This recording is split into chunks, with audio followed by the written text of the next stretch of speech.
بچوں، آج کے اس کلاس میں آپ کا استقبال ہے۔ آج ہم پڑھیں گے چیپٹر نمبر 3 جس کا نام ہے حمد خدا عز و جل۔ اس حمد میں ہم دیکھیں گے کہ شاعر نے، مضمون نگار نے کیا لکھا ہے اور اس حمد میں کتنے کوشچن بنتے ہیں، کون کون سے کوشچن ہیں، اس کے اوپر ہم جو ہے بات کریں گے۔ آپ دھیان سے دیکھیں اس ویڈیو کو اور سوالات کو، اس کے جوابات کو، اور کوشش کریں کہ سمجھیں۔ تو چلتے ہیں ہم کہ اس تیسرے چیپٹر کی طرف۔ اب جانتے ہیں کہ اس سے پہلے ہم نے 2 چیپٹر پڑھا ہے، یہ تیسرا چیپٹر ہے۔ اس سے پہلے ہم نے شبنم کمالی کو پڑھے تھے، وہی شبنم کمالی ہیں جن کا یہ مضمون ہے، جنہوں نے اس حمد کو لکھا ہے، اور یہ حمد جو ہے ہمارے نصاب میں حمد خدا عز و جل کے نام سے شامل ہے۔ تو بچوں، ہم سنتے ہیں پہلے سوال کی طرف کہ حمد خدا عز و جل کیا ہے۔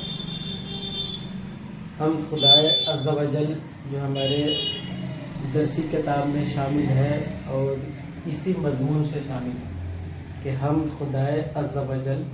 تو حمد خدا عز و جل یہ ہے کیا، یہ کون صنف ہے؟ تو اس کا جواب ہے حمد، یعنی حمد خدا عز و جل جو یہ مضمون ہے، تو یہ کیا ہے، کون صنف ہے؟ تو اس کا جواب ہے حمد، یعنی حمد خدا عز و جل یہ حمد صنف ہے۔ بچوں، آگے بڑھتے ہیں اور دیکھتے ہیں دوسرے سوال کی طرف۔ تو دوسرا سوال کیا بنتا ہے؟ تو آپ کے سامنے یہ ہے سوال، حمد خدا عز و جل کس کا مضمون ہے، یعنی حمد خدا عز و جل جو حمد لکھا ہے یہ کون لکھا ہے، یہ کس کی تخلیق ہے، کس نے یہ جو ہے شاعری کی ہے، حمدیہ شاعری۔ تو اس کا جواب ہے کہ حمد خدا عز و جل کس کا مضمون ہے؟ تو یہ حمد خدا عز و جل شبنم کمالی کا مضمون ہے، شبنم کمالی کا مضمون ہے، یعنی حمد خدا عز و جل جو لکھا ہے یہ شبنم کمالی نے لکھا ہے۔ بڑا بہترین جو ہے یہ حمد ہے۔ تو تیسرے سوال کی طرف چلتے ہیں کہ شبنم کمالی کا کون سا مضمون تمہارے نصاب میں شامل ہے، یعنی یہ بھی کوشچن آ سکتا ہے، سوال آتا ہے کہ شبنم کمالی کا کون سا مضمون ہے جو نصاب میں شامل ہے، جو درخشاں کتاب ہے اس میں شامل ہے۔ اس طریقے سے بھی کوشچن آ سکتا ہے کہ شبنم کمالی کا کون سا مضمون آپ کے نصاب میں شامل ہے۔ تو ابھی ہم نے دیکھا کہ حمد خدا عز و جل کس کا مضمون ہے، تو یہ شبنم کمالی کا ہے۔ تو اس کا جواب یہی ہے کہ حمد خدا عز و جل، حمد خدا عز و جل، یعنی شبنم کمالی کا مضمون ہے حمد خدا عز و جل۔ میرے بچوں، چوتھا سوال ہے، یعنی کہ دو جہاں کو رزق کہاں سے ملتی ہے، دو جہاں کو رزق کہاں سے ملتی ہے؟ تو بچوں، آپ کو معلوم ہے کہ دنیا جہان میں جتنی بھی مخلوقات ہیں، جیسے 18,000 مخلوقات ہیں، انسان، حیوان اور بھی جتنے بھی دیگر، تو ان تمام کو رزق جو ہے کون دیتا ہے؟ دونوں جہان کو رزق کا مالک کون ہے؟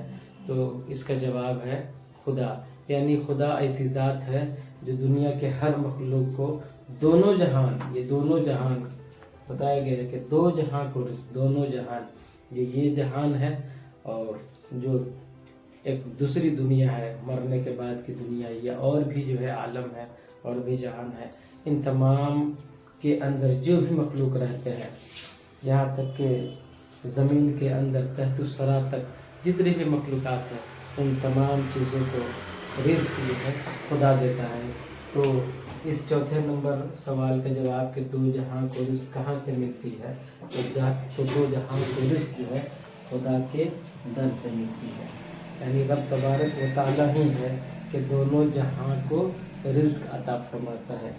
بچوں، اس سبق کے اس جو ہے چیپٹر کے 5ویں سوال کو دیکھتے ہیں کہ سب کی حیات و موت کا خیال کس کو ہے، سب کی حیات اور موت کا مالک کون ہے، خیال کسے رہتا ہے۔ کوشچن میں اسی جو ہے الفاظ کے ساتھ جو ہے حمد لکھا گیا ہے کہ سب کی حیات و موت کا خیال کس کو ہے، تو اس کا جواب یہ ہے کہ مولا۔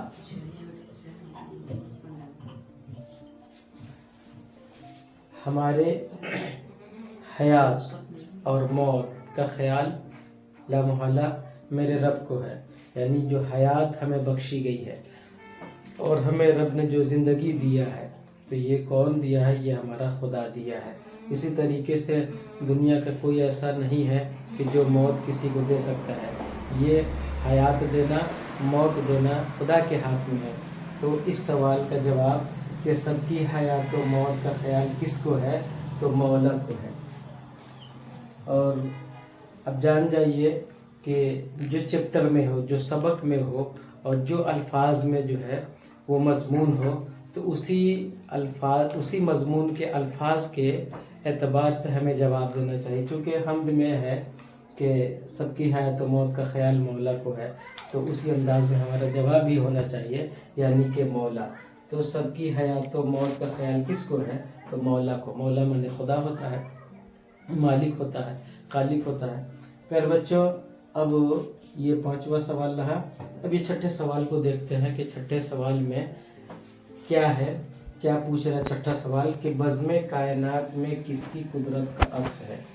بزم مانے ہوتا ہے محفل، اور کائنات مانے ہوتا ہے دنیا، یعنی یہ دنیا کی محفل ہے جس میں نہ جانے کیسے کیسے عجوبے جو ہے چیزیں ہیں، عجوبے مخلوقات ہیں۔ عزیز بچوں، یہ بزم کائنات میں یعنی اس دنیا کے بزم میں، اس دنیا کی محفل میں، اس سے لمبی چوڑی دنیا میں کس کی قدرت کا عکس نظر آتا ہے۔ اس جو ہے دنیا میں، اس جہان میں جتنی بھی چیزیں ہیں، چاہے وہ انسان ہو، چاہے وہ جنات ہو، چاہے وہ حیوان ہو، چاہے وہ چوپائے ہو، چاہے درخت ہو، پیڑ ہو، پرند ہو، پکشی ہو، جتنی بھی چیزیں ہیں، آپ جو ہے غور کرو گے تو ہر چیز، ہر مخلوق، ہر شے کے اندر خدا کی قدرت کا جلوہ نظر آتا ہے۔ اسی اعتبار سے یہ سوال کیا ہے کہ بزم کائنات میں کس کی قدرت کا عکس ہے۔ ہر پتا کو بھی آپ دیکھیں گے کہ کتنے جو ہے پیارے پیارے پتے ہیں، کتنے پیارے پیارے پھول ہیں، کتنے پیارے پیارے جو ہے ڈال ہیں، کتنے ایسے عجوبے جو ہے درخت ہیں، پیڑ ہیں، پودے ہیں، دنیا کی جو ہے جتنے بھی مخلوقات ہیں، ان چیزوں کا اگر دیکھا جائے غور سے تو ہر چیز کے اندر جو ہے اسی کی قدرت جو ہے جھلکتی ہے۔ تو اس سوال کا جواب کہ بزم کائنات میں کس کی قدرت کا عکس ہے، تو اس کا جواب ہے خدا۔ یعنی خدا ایسی ذات ہے جس نے ہر چیز کو پیدا کیا ہے، ہر چیز کا خالق خدا ہے، ہر چیز کا خالق کیا کہتے ہیں مالک جو ہے خدا ہے۔ تو اس کا جواب سیدھا یہ ہوگا کہ خدا۔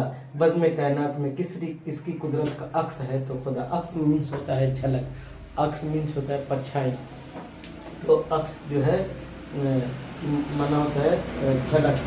تو خدا کی بزم کائنات میں کس کی قدرت کا عکس ہے، تو اس کا جواب ہے خدا۔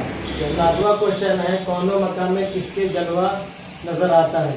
کونوں مقام میں یعنی اس دنیا میں اور دنیا کی ہر شے میں کس کا جلوہ نظر آتا ہے، تو اس کا جواب خدا ہے۔ یعنی 7ویں کوشچن کا آنسر ہے خدا۔ کونوں مقام میں کس کا جلوہ نظر آتا ہے، تو خدا کا جلوہ نظر آتا ہے۔ بچوں 8واں کوشچن ہے نظم زندگی کس کے حکم سے قائم ہے۔ یعنی یہ جو زندگی کا نظام ہے، پوری دنیا کے جو ہے زندگی کا جو نظام ہے، چاہے وہ کوئی بھی مخلوق ہو، ہر کسی کے زندگی کا نظام کس کے حکم سے قائم ہے، یعنی زندگی کس کے حکم سے قائم ہے، تو اس جو ہے سوال کا جواب خدا ہے۔ نظم زندگی کس کے حکم سے قائم ہے، تو جواب ہے خدا۔ 9واں کوشچن ہے بچوں کہ خدا کی ذات پر کس کو ناز ہے۔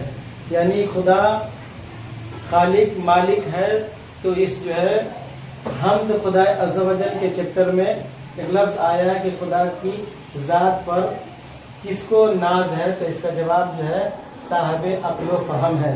یعنی جو صاحب عقل و فہم ہے، جو شعور رکھنے والے ہیں، جو عقل رکھنے والے ہیں، جو فہم و فراست رکھنے والے ہیں، جو پڑھے لکھے تعلیم یافتہ لوگ ہوتے ہیں، انہی کو جو ہے یہ پتہ ہوتا ہے کہ خدا کی شان کیا ہے، خدا کی ذات کیا ہے، خدا کا مرتبہ کیا ہے، تو اس 90 نمبر سوال کا جواب ہے خدا کی ذات پر کس کو ناز ہے؟ اس کا جواب ہے صاحب عقل و فہم کو۔ صاحب عقل و فہم یعنی عقل والے اور فہم مانے سمجھ والے، یعنی تعلیم یافتہ جو لوگ ہوتے ہیں وہ خدا کی شان کو، مرتبے کو سمجھتے ہیں۔ تو اس کا سیدھا سے جواب کہ خدا کی ذات پر کس کو ناز ہے، جواب ہے صاحب عقل و فہم۔ بچوں 10 نمبر جو ہے سوال دیکھتے ہیں کہ نور صحت کی تلاش کس کو ہے۔ جو ہم خدا عز و جل پڑھتے ہیں تو اس میں ایک شعر ہے، اسی سے سوال یہ ہے کہ نور صحت کی تلاش کس کو ہے، یعنی نور صحت، نور مانے ہوتا ہے روشنی اور صحت مطلب ہوتا ہے صبح، یعنی صبح کی روشنی، صبح کا اجالا، زندگی کا اجالا جو ہے تلاش کون کر رہا ہے، کس کو ضرورت ہے اس کی؟ تو اس جو ہے 10ویں نمبر سوال کا جواب ہے شاعر کو، یعنی نور صحت کی تلاش کس کو ہے، تو اس کا جواب ہے شاعر کو۔ بچوں 11 نمبر سوال ہے کہ عروج بندگی کون طلب کر رہا ہے۔ جب ہم خدا عز و جل کا چیپٹر سبق پڑھیں گے تو اس میں جو ہے شعر ہے، اسی شعر سے جو ہے یہ سوال بنتا ہے کہ عروج بندگی کون طلب کر رہا ہے۔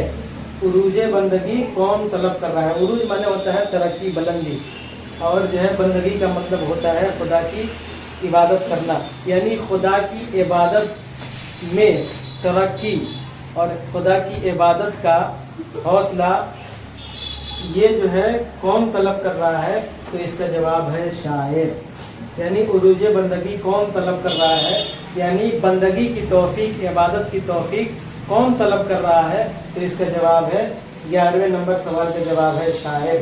بچوں آگے بڑھتے ہیں اور دیکھتے ہیں 12 نمبر سوال کہ حمد خدا عز و جل کے اشعار میں کیا بیان کیا گیا ہے۔ جو ہمارا تیسرا چیپٹر ہے حمد خدا عز و جل، اس چیپٹر میں جو شاعر حمد لکھا ہے تو اس کے تعلق سے یہ سوال جو ہے آ سکتا ہے کہ حمد خدا عز و جل کے اشعار میں شاعر نے کیا بیان کیا ہے، تو اس کا جواب ہے کہ خدا کی بارگاہ میں عقیدت و محبت۔ یہ جو حمد لکھا ہے حمد خدا عز و جل شاعر نے، تو ان تمام اشعار میں شاعر نے کیا اظہار کیا ہے، کیا پیش کیا ہے، کیا ظاہر کیا ہے، کیا بیان کیا ہے، تو اسی سے جو ہے متعلق یہ سوال ہے 12واں نمبر کہ حمد خدا عز و جل کے اشعار میں شاعر نے کیا بیان کیا ہے، تو اس کا جواب ہے خدا کی بارگاہ میں عقیدت و محبت۔ تیسرا 13 نمبر سوال دیکھتے ہیں بچوں، کائنات کی تخلیق کس نے کی، یعنی اس دنیا کی، دونوں جہان کی، دنیا کی ہر چیز کو کس نے پیدا کیا۔ تخلیق کا مطلب ہوتا ہے پیدا کرنا، خالق چونکہ خدا ہے تو خدا ہی جو ہے تخلیق کیا ہے، تو اس کا جواب ہے کہ کائنات کی تخلیق کس نے کی ہے، یعنی پوری دنیا کی تخلیق کس نے جو ہے کی ہے، کس نے پیدا کیا ہے، تو اس کا جواب ہے خدا۔ بچوں 14 نمبر سوال ہے کہ شبنم کمالی کے 3 شعری مجموعوں کا نام بتائیے۔ شبنم کمالی کا جو یہ ہم آج پڑھ رہے ہیں ہم خدا عز و جل، ان کے تعلق سے پوچھ رہا ہے کہ شبنم کمالی نے جیسے یہ ہم لکھ کر جو ہے ایک اچھا کام کیا ہے، اور بھی بہت سارے انہوں نے لکھا ہے، نعت یا کلام بھی آپ نے لکھا ہے، تو یہ پوچھ رہا ہے سوال کہ شبنم کمالی کے 3 شعری مجموعے کا نام بتائیے، یعنی انہوں نے کون کون سی نعت کی کتابیں لکھی ہے، نعت کے جو ان کے مجموعے ہیں ان مجموعوں کا نام پوچھ رہا ہے۔ تو ان میں سے ویسے جو ہے بہت ساری ان کی نعتیہ شاعری کی کتابیں ہیں، مجموعے ہیں، ان میں سے 3 کا جواب جو ہے پوچھا جا رہا ہے، تو ان تینوں کا جواب، ان تینوں کا نام یہ ہے فردوس عقیدت، ضیاء عقیدت اور انوار عقیدت۔